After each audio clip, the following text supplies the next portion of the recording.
فاطمیہ کے بارے میں تھوڑا روشنی ڈالیں کہ یہ 1 مہینے کا کیسے شروع ہوا، اس کے پیچھے کون ہے، کس نے سجیسٹ کیا؟ کیا یہ ہمارے وقت کے امام حجت خدا کی طرف سے ہے، امام مہدی علیہ السلام کی طرف سے، یا یہ اور لوگوں نے شروع کیا ہے؟ اس کے اوپر آپ ذرا روشنی ڈال دیں تو بہت مہربانی ہوگی. بہت بہت شکریہ. السلام علیکم. اگر سوال اس طرح سے ہے ان شارٹ کی ایام عزائے فاطمیہ سلام اللہ علیہ کا آغاز کس طرح سے، جو اس طرح سے یعنی آج جس طرح سے مجلسیں چاروں طرف ہو رہی ہیں، اور درمیان میں ان کا یہ بھی اشارہ کہ ان دنوں میں 20-22 دنوں میں لوگ شادی نہیں کرتے مگر شادیوں میں شرکت، یعنی کیا ہم خوشی منا سکتے ہیں ان دنوں کے درمیان میں؟ اور یہ سلسلہ شروع کب سے ہوا؟ دیکھیے، اس سلسلے کو اگر ہم دیکھیں تو یہ سلسلہ تو بیوی کے مصائب کے بعد ہی سے ہوا، اور ہر دور میں ہر امام کے زمانے میں بیوی کا غم منایا گیا ہے، اس سے تو انکار نہیں ہو سکتا. ظاہر سی بات ہے کہ شروع میں امام حسین علیہ الصلوۃ والسلام کا غم بھی ائمہ کے زمانے میں اس طرح حالات کی بنیاد پر نہیں ہو رہا تھا، لیکن گھر میں خاموشی سے شعراء آتے تھے امام صادق علیہ السلام کے زمانے میں اور اماموں کے زمانے میں، تو امام حسین علیہ السلام کی عزاداری ہوتی تھی، مرثیہ ہوتا تھا. اس طریقے سے صدیقہ طاہرہ سلام اللہ علیہ کا بھی جو ذکر ہوتا رہا ہے، ہر امام کے دور میں مصائب بھی بیان ہوتے رہے ہیں.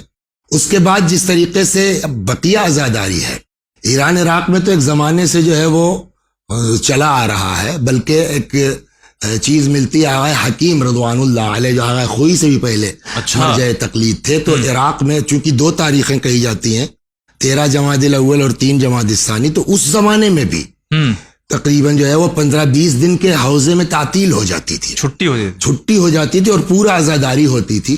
بلکہ کسی نے آ کر کے آغا حکیم رحمت اللہ علیہ سے کہا بھی کہ حضور یہ 2 تاریخیں ایک معین ہو جائے، اسی میں جو ہے وہ عزاداری ہو، پورا 20 دن جو ہے وہ چھٹی ہو جاتی ہے، تعلیم کا نقصان ہوتا ہے.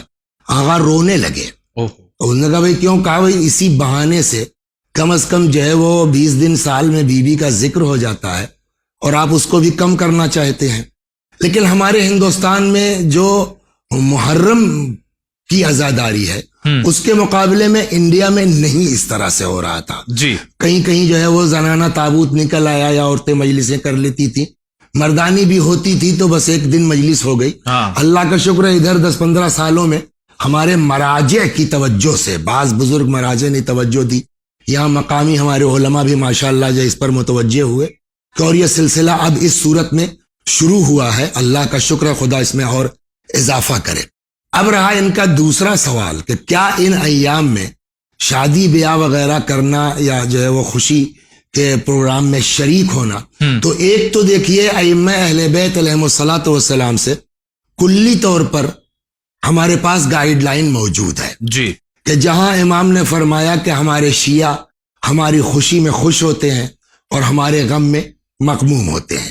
تو یہ ایک جو ہے وہ عمومی گائیڈ لائن ہمارے پاس ہے کہ اگر واقعی محب اہل بیت ہے تو اہل بیت علیہ السلام کے غم کے ایام میں کوئی خوشی کا پروگرام نہیں کرے گا. لیکن اب دوسرا سوال یہ ہے کہ شہادت کی تاریخ یا 13 ہے، شہادت کی تاریخ یا 3 ہے.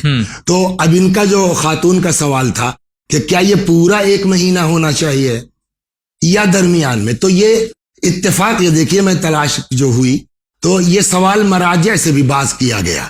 تو میں اپنی جیب سے جواب دینے کے بجائے مراجع کا جواب یہاں موجود ہے، میں دے دیتا ہوں کہ پہلا سوال جو ہے وہ جواب آغا مکارم شیرازی جو اس وقت مراجع میں، ان سے پوچھا گیا کہ کیا اس زمانے میں شادی وغیرہ ہو سکتی ہے، تو انہوں نے جواب دیا کہ 3 دن 13، 14 اور 15 جمادی الاول، اور 3 دن یعنی 1، 2 اور 3 جمادی الثانی بنا بر معمول یہ شہزادی کے شہادت سے مختص ہے.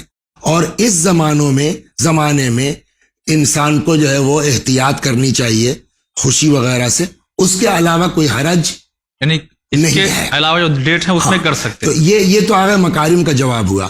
رہبر آغا خامنئی حفظہ اللہ کا جواب یہ ہے کہ انہوں نے فرمایا کہ ایام شہادت بی کے 13 جمادی الاول ایک روایت کی بنیاد پر اور 3 جمادی الثانی دوسری روایت کی بنیاد پر تقریباً وہی جواب ہے کہ 1-2 دن قبل و بعد اس اور 1-2 دن قبل و بعد اس روایت کے آدمی کو شادی بیاہ سے پرہیز کرنا چاہیے. اور تقریباً یہی جواب جو ہے کلی طور کے اوپر مراجع کا ہے کہ اگر اہانت نہیں ہو رہی ہے تو کوئی حرج نہیں ہے، لیکن یہ جو مخصوص تاریخیں ہیں 13 14 ہے یا ادھر 1 2 3 ہے، اس میں احتیاط کرنی چاہیے. بہت شکریہ. اور سیدھے سیدھے وہ حدیث موجود ہے کہ ہمارے شیعہ ہماری خوشی میں خوش اور ہمارے غم میں مغموم ہوتے ہیں. جی آگا.